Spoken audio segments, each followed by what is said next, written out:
欢迎来到新兴消息频道，请订阅频道，所以大家不要错过当天最热门的新闻。我们今天的时事通讯包括以下内容。其实，赵丽颖没有必要在转型逐渐成功的时候重回古偶市场，可惜了。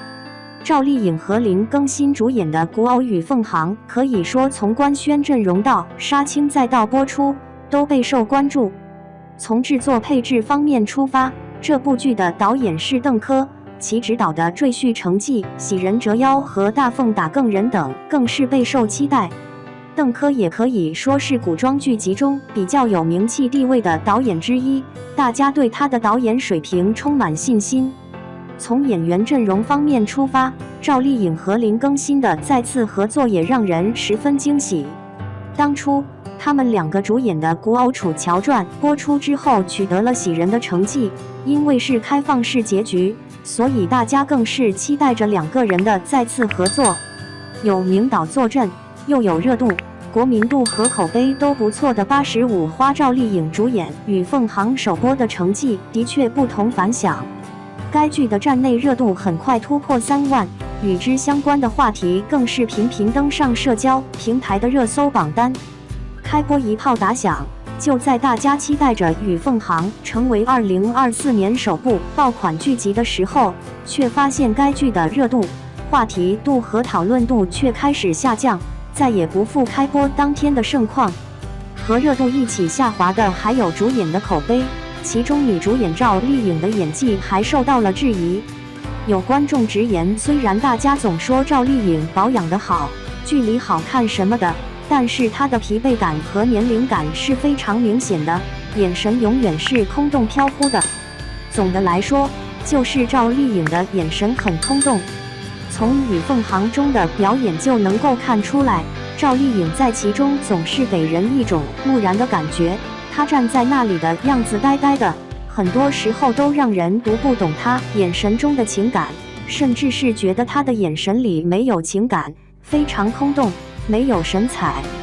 很多追剧的观众都意识到了这一点，觉得《与凤航》越看到后面越有一种带不进去的感觉。赵丽颖的状态让人入不了戏，看着看着总觉得出戏，有时候眼神感觉很空洞。有的人觉得赵丽颖现在的眼神状态远远比不上当初了。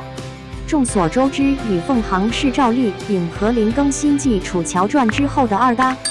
赵丽颖在《楚乔传》时期的表演还是可圈可点的，当她面对强敌的时候，眼神中流露的凶狠和坚定让人为之动容，倔强不屈的人物形象也深入人心。可是，当看到赵丽颖在新剧《与凤航》中的表演，当在展现她作为王爷与敌人的打斗中的狠厉时，她的眼神还是在发狠，但是却少了很多内容，眼睛有时候甚至是空空的，给人一种表演浮于表面的印象。《与凤航》是自2020年播出的《有匪》之后，赵丽颖阔别4年重回古偶市场的新作。当初已经凭借《知否知否》应试绿肥红瘦展现转型意图的赵丽颖，在产后复出时选择古偶《有匪》回归，很多人都不理解。尤其是《有匪》播出之后，热度口碑双双扑街，赵丽颖演技还受到质疑，大家更难以理解赵丽颖当时的决定了。后来，赵丽颖先后主演了郑晓龙导演的《幸福到万家》和傅东育导演的《风吹半夏》，挽回了自己的口碑，平息了大众的质疑。但是，她却在接了2部现实题材的作品之后，又接了古偶《与凤航》，这又让大家难以理解了。在某次采访之中，赵丽颖给出的解释是，有匪的时候没有给到大家一个特别好的状态，自己会觉得有一点点遗憾。她希望与凤航之后可以给到一个最好的状态，为此她还担任了与凤航的监制。这回赵丽颖的状态确实比有匪时期要好，但是与凤航的滤镜和磨皮却备受观众吐槽。磨皮之后的赵丽颖在剧中状态不错，但是给人一种假假的感觉，而且磨皮也并没有让其身上的年龄感减退。雪上加霜的是，《与凤航》播出之后，赵丽颖的演技再次受到质疑，其表演时眼神空洞的问题暴露无遗。这也可以说是赵丽颖表演中的顽固问题了。当初在《知否知否，应是绿肥红瘦》热播的时候，就有观众提到过，不管是在和剧中的林小娘对戏，听着林小娘用话语贬低自己的母亲的时候，还是在和剧中的祖母对戏，面对着祖母对着出嫁的自己不舍的流泪的时候，她的眼神都是空空如也，接不住戏。赵丽颖既是与凤航的主演，又是与凤航的监制，自然也是很关心与凤航播出之后的成绩的。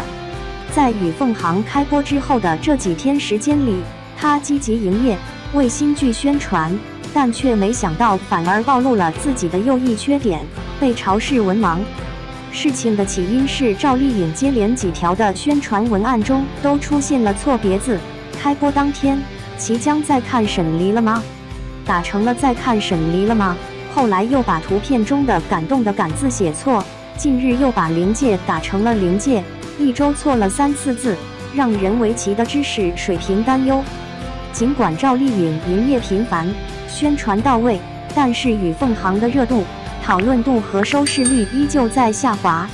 从某网友制作的与凤航收视率数据表中可以看到，该剧开播当天的 CVB 还在 0.5 以上，但是之后却接连下跌，最近的收视率已经跌到了 0.4。与此同时，其酷云数据也从 0.6 跌到了 0.5。演技受质疑，被嘲文盲，新剧收视率持续下跌，种种情况对赵丽颖来说都是不利的。其实，赵丽颖没有必要在转型逐渐成功的时候重回古偶市场，她更应该向着现实题材作品继续冲击，或者向着大荧幕进军。同是85花的刘诗诗和唐嫣之所以还在古偶市场上徘徊，是因为他们转型失败了。像刘亦菲和杨幂这样热度、流量和国民度和赵丽颖旗鼓相当的85花都在转型，赵丽颖更没有必要走回头路了。也许赵丽颖该更加谨慎地选择剧本，出演更多有深度的角色，去挑战更多的可能性，而不是在口碑上升之后再返古偶赛道，做一些得不偿失的决定。简而言之，期待赵丽颖选择更多适合自己的角色，带来更多有意义的作品。